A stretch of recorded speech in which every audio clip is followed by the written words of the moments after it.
3 channel. In today's video, I will show you how to customize Finder toolbar on your MacBook.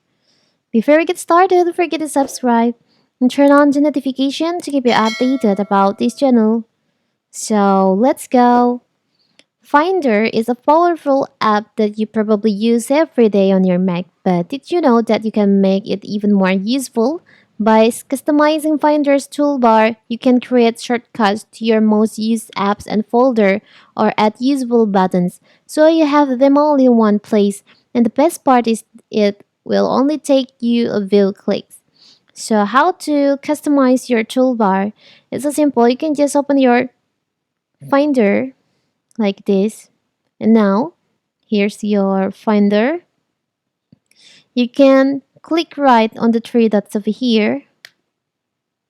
There is an option Customize Toolbar. You can just click on that.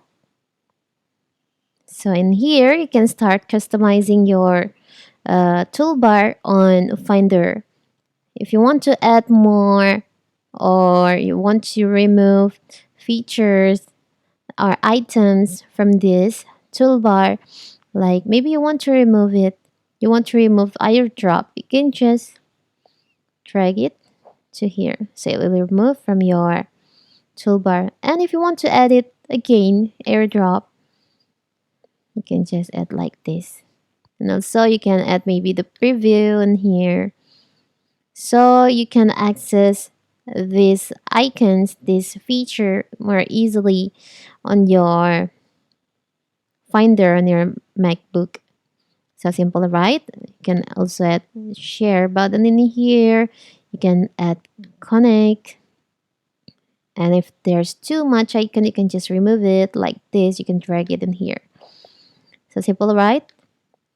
You can also choose icon and text for the view or text only or icon only like this.